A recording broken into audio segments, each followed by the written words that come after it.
Hello students, आज हम लोग सेल के बारे में स्टडी करेंगे। पर सेल की स्टडी करने से पहले हम ये समझेंगे कि साइंस क्या होती है। तो हम साइंस के बारे में पढ़ते हैं। What is science? हम साइंस के अंदर 3 चीज़ें ऑब्जर्व करते हैं: experience, experiment and systematic study. Experience क्या होता है? ऑब्जर्वेशन ऑफ फैक्ट्स और इवेंट्स। हम आउटर वर्ल्ड के अंदर जो चीज़ें देखते हैं उन चीज़ों को हम एक्सपीरियंस करते हैं। एक्सपीरियंस के बाद हम एक्सपेरिमेंट पे आते हैं। एक्सपेरिमेंट क्या होता है? जो चीज़ें हम लोगों ने एक्सपीरियंस की हैं उनके बारे में स्टडी करना, उनके फैक्ट्स को जानना एक्सपेरिमेंट होता है। Demonstrate a non fact. Systematic study. Systematic study के अंदर हमने जो एक्सपीरियंस किया है, एक्सपेरिमेंट किया है, उनके बारे में जानते हैं, उनका रेगुलर रिकॉर्ड बनाते हैं, उनके बारे में रेगुलर रीडिंग करते हैं, ऑब्जर्वेशन करते हैं और रिसर्च करते हैं। ये होती है हमारी साइंस। अब साइंस के अंदर हम chapter cell, structure and function study करने जा रहे हैं। आप प्रीवियस क्लासेस में पढ़ा होगा नॉन लिविंग एंड लिविंग। तो जो सेल्स है वो भी उस पर ही काम करती है। फर्स्ट हम पढ़ते हैं सेल होती क्या है। Cell is the basic unit and structure of life. Cell जो होती है हमारी लाइफ की सबसे छोटी यूनिट होती है, सबसे छोटा स्ट्रक्चर होता है ये। अब इसके अंदर हम देखें, नॉन लिविंग जो चीज़ें होती है उनके अंदर कभी सेल डिवाइड नहीं होती और लिविंग के अंदर सेल डिवाइड होती है।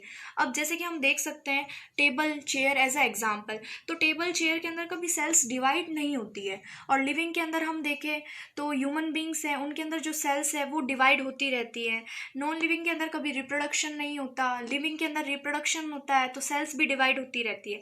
अब हम बोले कि भाई सेल दिखता कैसा है? सेल जो होता है बिल्डिंग ब्रिक्स की जैसे दिखता है, उसके अंदर बॉक्सेस लाइक प्रेजेंट होता है। और हम देखें तो ये हमें अनियन पील के अंदर देखना पड़ता है। हम जब फर्स्ट टाइम स्टडी करते हैं तो हम अनियन पील के अंदर ये ऑब्जर्व करते हैं कि जो सेल्स हैं वो एक बॉक्सेस लाइक स्ट्रक्चर जैसा होता है। अनियन पील, प्याज की छाल जिसे हम कहते हैं, उसके अंदर हमें ऐसा स्ट्रक्चर देखने को मिलता है। अब साइंस के अंदर हमें आगे 3 पार्ट्स देखने को मिलते हैं: बायोलॉजी, केमिस्ट्री और फिजिक्स। हम सबसे पहले बायोलॉजी स्टार्ट करेंगे। अब इसके अंदर हम नेक्स्ट टॉपिक स्टार्ट करते हैं, डिस्कवरी ऑफ सेल। सबसे पहले किसने डिस्कवर किया था सेल को? रॉबर्ट हुक ने सबसे पहले सेल को डिस्कवर किया था 1665 में। उसने जो सेल्स थी सबसे पहले स्लाइस ऑफ कॉर्क में देखी थी। ये क्या होती है? It is the bark of tree. जो पेड़ होता है उसकी छाल को हम कॉर्क कहते हैं। उसने ये जो चीज़ें थी सिंपल मैग्नीफाइंग डिवाइस के अंदर ऑब्जर्व की थी। बाद में उसने देखा जो कॉर्क थी उसने माइक्रोस्कोप के अंडर रखी, तो उसने देखा कि उसका जो स्ट्रक्चर है वो हनी कॉम्ब लाइक स्ट्रक्चर है, मीन्स मधुमक्खी के छत्ते जैसा स्ट्रक्चर। उसने ऑब्जर्व किया कि जो सेल्स है वो डेड है। बाद में उसके जो सेल्स थी उसने सोचा कि जो सेल्स है वो डिस्कवर की जानी चाहिए एक अच्छे माइक्रोस्कोप के अंदर।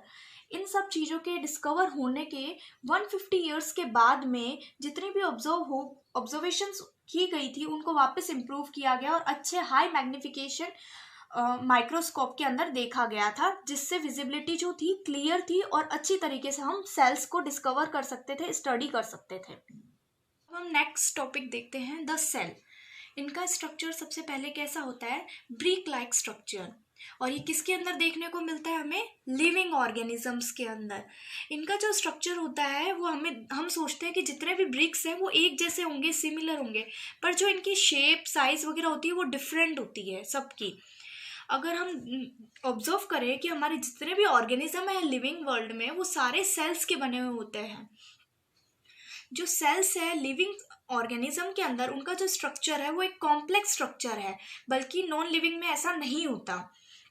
Cell in the living organism are complex like structure unlike non living bricks. हमने देखा था पहले भी, जो हमने सेल्स का व्यू देखा था उसमें हमने देखा था वो ब्रिक लाइक स्ट्रक्चर होता है, ऐसा नॉन लिविंग के अंदर नहीं होता है।